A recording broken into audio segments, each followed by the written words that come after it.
August 29, 1988, 6:05 in the morning, Flatlands, Brooklyn. A 52-year-old man walks out of his house and heads toward his car. His name is Wilfred Johnson. Most people on these streets know him as Willie Boy. He's been told, directly by the FBI, that he's going to be killed. They offered him a new identity, a new city, a new life. He said no. He said John Gotti was his friend. For over 30 years, Willie Boy Johnson had been Gotti's driver, bodyguard, enforcer, and debt collector. The man who handled problems before they became problems, the fixer. But Willie Boy had a secret. For 20 of those years, he'd also been feeding information to the FBI. And when that secret came out, Gotti promised to forgive him, told him he could walk away, live in peace. This is the story of what that promise was actually worth. Willie Boy Johnson was born on September 29, 1935, in Canarsie, Brooklyn. His mother was Italian-American. His father was of Native American descent, Lenape. It was a brutal household. His father was an alcoholic who beat the family. His mother would disappear for weeks at a time, leaving the children to fend for themselves. By age 9, Johnson had his first arrest, stealing from a candy store in the neighborhood. That candy store doubled as a hangout for Murder Incorporated. He was learning the only trade his world offered. At 12, he was pushed off a school rooftop during a fight.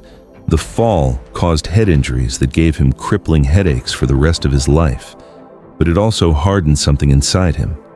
By his late teens, Willie Boy had grown into a physical force, over 200 pounds, a size 21 neck, hands like catcher's mitts. He wasn't smart in the traditional sense, but he understood violence. And in Canarsie in the 1950s, that was enough. In 1957, a 22-year-old Willie Boy Johnson met a 17-year-old high school dropout named John Gotti. They connected through a street gang called the Fulton Rockaway Boys, a crew of young thieves and hustlers work in the neighborhoods around East New York and Ozone Park. Both men were drawn into the orbit of the Gambino crime family, specifically the Bergin Hunt and Fish Club crew run by Capo Carmine Fatico. Johnson became the crew's all-purpose problem solver. He drove, he collected debts, he carried guns, he intimidated witnesses. He did whatever Gotti needed, whenever Gotti needed it. But there was one thing Willie Boy could never do. He could never become a made man. In the Italian-American Mafia, membership requires full Italian heritage on both sides. Johnson's father was Native American. That meant no matter how much blood he spilled, no matter how many years he served, Willie Boy would always be an associate, never a soldier, never protected. He watched men he'd trained get their buttons, men he considered lesser, men who owed him. Sammy the Bull Gravano later described the dynamic perfectly. Johnson played the obedient Tonto to Gotti's Lone Ranger, and Gotti knew it. He cracked jokes about redskins and half-breeds in front of the crew. Willie Boy absorbed every word, smiled through it, and the resentment grew. In 1966, that resentment found an outlet.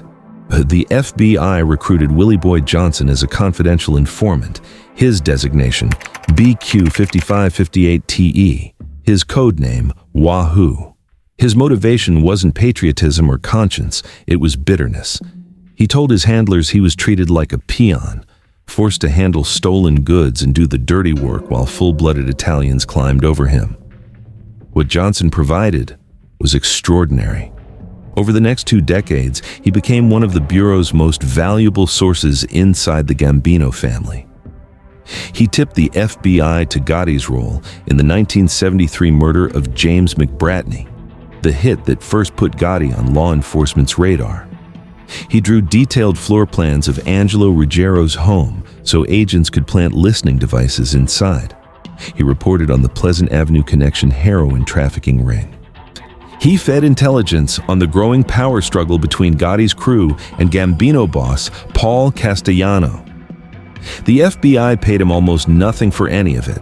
Small cash payments, sporadic and inconsistent. No salary, no benefits, no pension.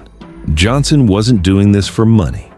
He was doing it because every time Gotti called him a half-breed in front of the crew, every time another associate with the right last name got his button while Willie Boy got nothing, the phone number in his pocket felt like the only power he actually had.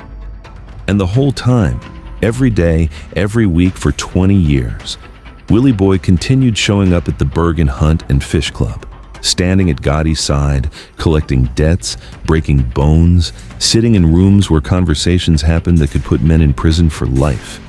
He was present when plans were made. And he was present when those plans were carried out.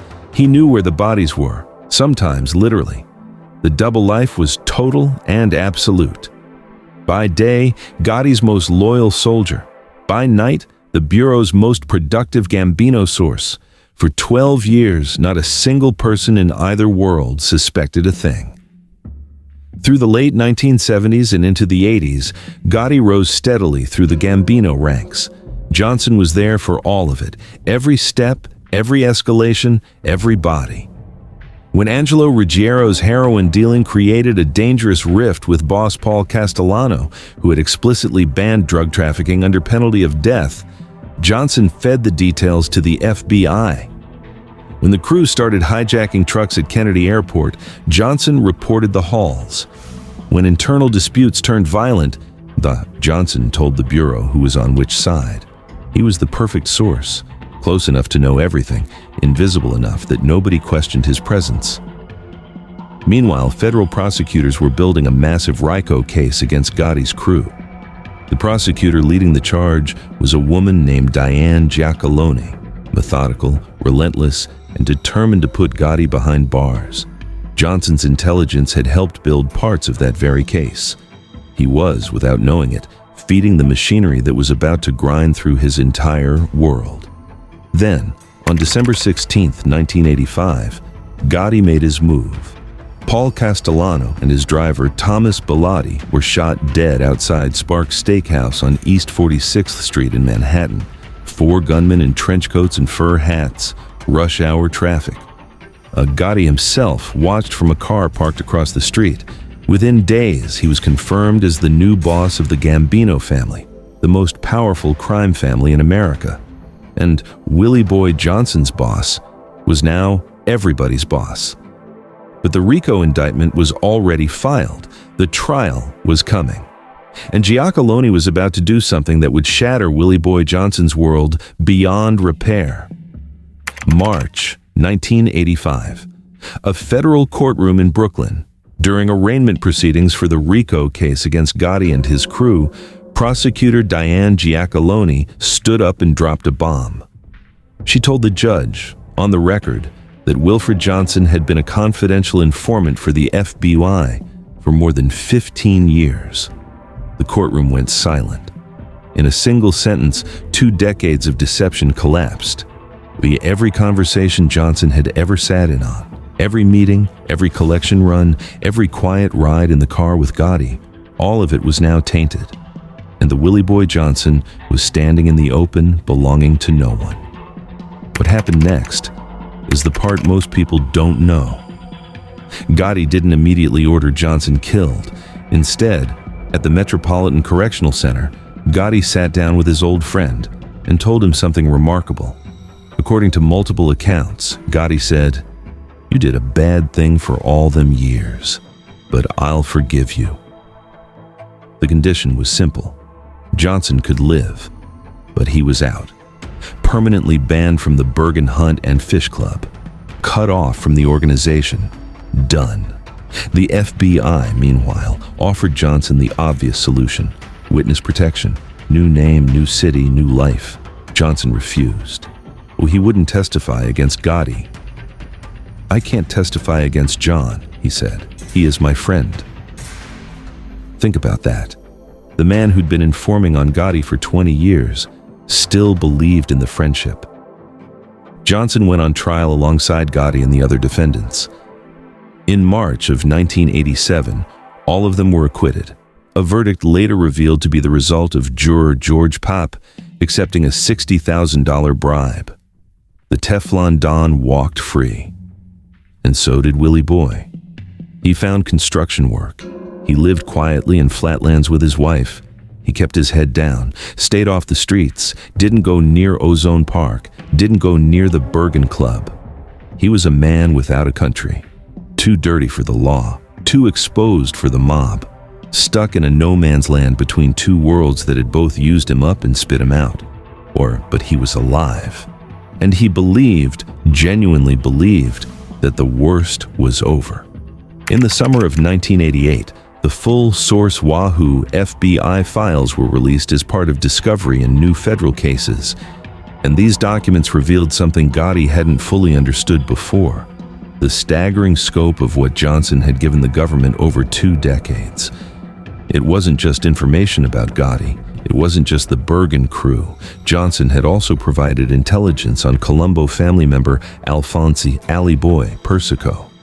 He'd given up details about operations that had nothing to do with Gotti, operations controlled by other families entirely. Persico was furious, and he wasn't the type to let it slide. According to multiple sources, he confronted Gotti directly. The message was blunt and humiliating. This man informed on my people, and he's still walking around. What are you waiting for? The pressure from another crime family changed the equation entirely. This was no longer just about Gotti's personal grudge or his internal reputation. This was about inner family politics, about respect, about what it meant if the boss of the Gambino family let a known rat live while that rat's betrayal was being read aloud in federal courtrooms. Gotti's forgiveness evaporated overnight. A murder contract went out through Eddie Lino, a Gambino soldier and trusted killer. Lino subcontracted the job through a Bonanno family connection to 2 hitmen: Tommy Karate Patera, a stone-cold assassin with a body count in the double digits, and Vincent Kojak Giattino. August 29th, 1988, 6:05 in the morning. Willie Boy Johnson walks out his front door in Flatlands, Brooklyn. Quiet street.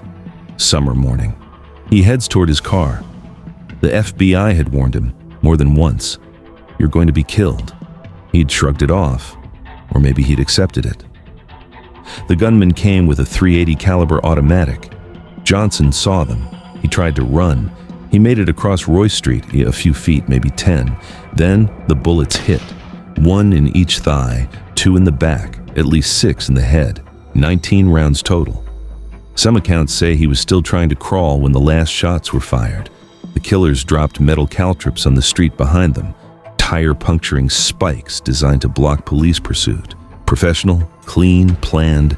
This wasn't a crime of passion. This was a contract, or executed with the cold efficiency of men who did this for a living. Johnson's wife heard the shots. She ran outside and cradled his head in her lap. He was 52 years old. He had served John Gotti for over 30 years. He had served the FBI for 20. Neither side saved him. Neither side tried hard enough. If Gotti promised to forgive you, would you have believed him? Let me know in the comments. Johnson was buried, but the echoes of his life and his betrayal kept reverberating through courtrooms and FBI case files for years. Tommy Karate Patera was acquitted of the Johnson killing but convicted on 6 other murder charges. He's currently serving life. Vincent Giattino was found guilty for the Willie Boy hit, and Eddie Lino, the man who contracted the murder, he never faced trial for it. On November 6th, late 1990, Lino was pulled over during what looked like a routine traffic stop on the Belt Parkway. 2 men approached his car. They were NYPD detectives, Luis Ippolito and Stephen Caracappa. They shot Lino dead right there on the highway. Those 2 cops were later convicted as contract killers who had been working for the Lucchese crime family for years. Even the man who ordered Willie Boy's death ended up murdered by corrupt law enforcement. The whole system was rotten, every layer of it. Johnson's murder was also cited in the broader federal case against Gotti, tying him to a pattern of ordered killings that defined his entire reign as boss. That pattern is what finally brought Gotti down. In November of 1991, Sammy the Bull Gravano, Gotti's own underboss, flipped. But he agreed to cooperate with federal prosecutors and provided testimony on 5 Gotti-ordered murders: Paul Castellano, Thomas Bilotti, Robert DiBernardo, Liborio Melito, and Louis De Bono. On April 2, 1992, John Gotti was convicted on 13 counts of racketeering, including those 5 murders. He was sentenced to life without parole. He died of throat cancer in a federal prison hospital on June 10, 2002. He was 61 years old. Willie Boy Johnson was trapped by a system that was designed to use him from both sides. The Mafia exploited his muscle but denied him status because of his bloodline. The FBI exploited his intelligence but couldn't protect him, or wouldn't, when it mattered. He refused witness protection because he believed in a friendship that had never truly existed. Not the way he understood it. His story reveals something brutal about the associate class in organized crime. These are the men who do the work of soldiers, the driving, the collecting, the killing, but receive none of the protections. No omertà shields them. No family meeting debates their fate. They are, in the end, expendable. The fixer who fixed everything for everyone except his own survival. Willie Boy Johnson is buried at St. John's Cemetery in Middle Village, Queens, the same cemetery where John Gotti was laid to rest 14 years later in 2002. In death, they're closer than they were in the last 3 years of Johnson's life. His wife and children disappeared from public view after the murder. If they rebuilt their lives under different names, in different cities, nobody's talking. Gotti promised forgiveness. Johnson believed him, and that belief, that a man who built an empire on murder and betrayal was somehow capable of genuine mercy, cost him everything.